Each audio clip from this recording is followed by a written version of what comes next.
If you just bought your new Herrington Arms HC320R Compensator and you want to install it on your Flux Raider, we're going to show you how to install it, uninstall it, and some frequently asked questions.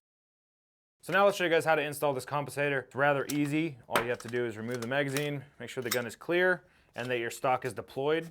And now we can remove the slide from the flux. We can set that off to the side. So you can see the guide rod is actually protruding out the face of the slide, so we want to go ahead and remove this guide rod assembly.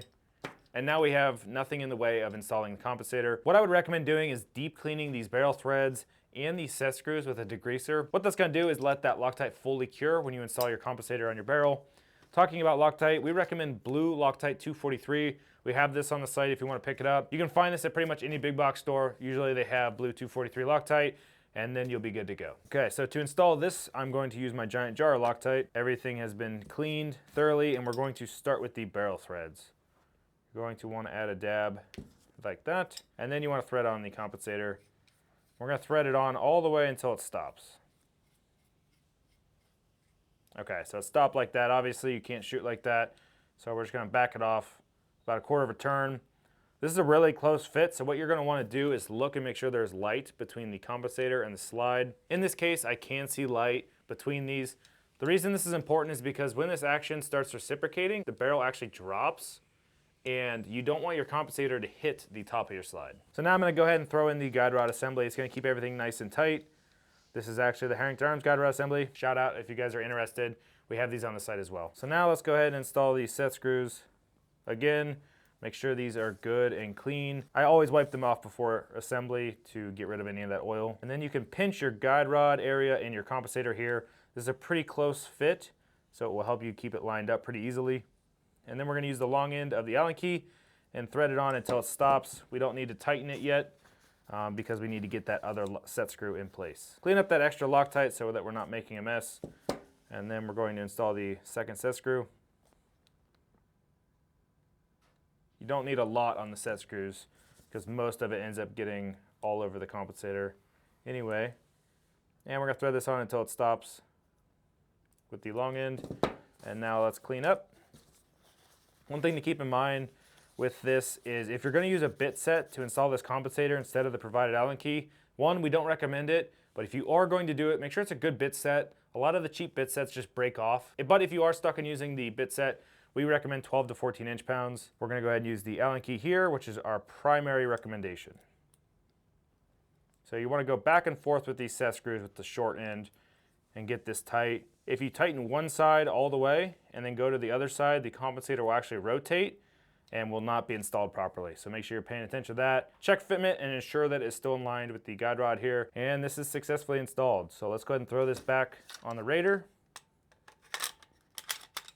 And we'll do a function check. What you want to do is when this barrel drops down, you want to make sure your compensator is not hitting your slide.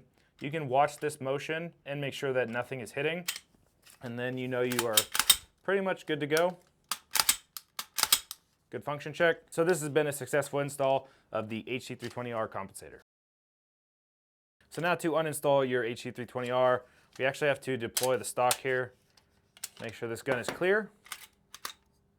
And it is. Now we're going to remove the slide.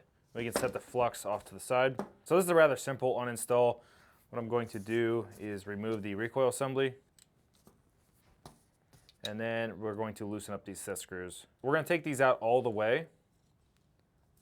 That way they don't hit the barrel threads. If there's a lot of Loctite on here, these will be a little bit stiffer, but nothing that should be too hard to get off. And if you did put a lot of Loctite on the barrel threads, what you can do to get this loose, if you can't get it loose with a rag, is add a little bit of heat to the barrel right behind the compensator. It's going to heat up that Loctite, liquefy it, and then you could take a rag and remove the compensator. I don't recommend putting this in a vise to remove it. You can definitely damage the compensator. All right, now let's remove this, break this Loctite loose. We're going to take this compensator off all the way, and that will be the end of our uninstall. So now that it's fully removed, what you're going to want to do is make sure you get all the Loctite off the barrel threads and in the threaded holes in the compensator, both where the barrel threads go and the set screws. What that's going to do is it's going to prep you for your install. You do not want to throw fresh Loctite on old Loctite. You're going to want to try to get all that out, clean this with a degreaser, get it nice and clean on the threads, maybe even order a set of new set screws. That's just gonna set you up to have the best experience with your compensator. We recommend Loctite to keep this on for a long time. So as long as you keep this really clean, an install should be no problem. So now let's get into the frequently asked questions about the HC320R Compensator. Up first, will this compensator work on any 320 platform? The answer is yes. You can use this on a standard 320 handgun. You can use it on the Strike Industries Bravo. Honestly, this compensator is incredibly versatile. The reason it is the HC320R is because of the Raider. We designed this compensator to be flush with the end of the Raider with an X carry slide.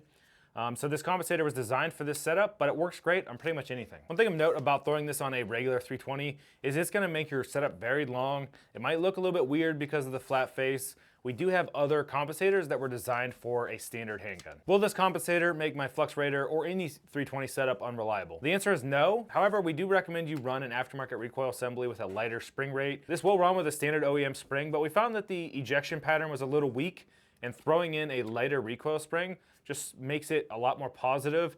And it's also gonna tune your gun a little bit better and make it run a little bit softer. When it comes to spring kits, we actually sell our own on our website, but DPM is another great option. They offer pretty much every spring kit for every gun. Question number 3, where can I buy the correct barrel for my setup? So SIG makes it a little bit confusing. With an X Compact, you can use a 4.3-inch threaded barrel. With an X Carry, you can use a 4.6-inch threaded barrel.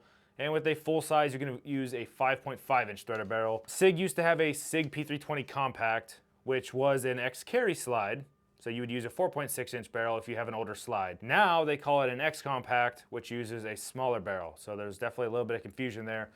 Our website does call out some of those specifications. So if you wanna buy a barrel for your SIG P320, check out HerringtonArms.com. So now that you guys know what barrel you need, this is actually an OEM Gunco X Carry slide with an AIM Surplus 4.6-inch threaded barrel. Nice budget barrel, works great in this slide setup. So if you do want this exact setup, just know you do need an X Carry slide, not an X Compact. If you guys like this video and you want to see more about the Flux Raider, we actually just released a video on our main channel, so go check that out. Otherwise, if you guys like this video, please like and subscribe. We'll see you next time.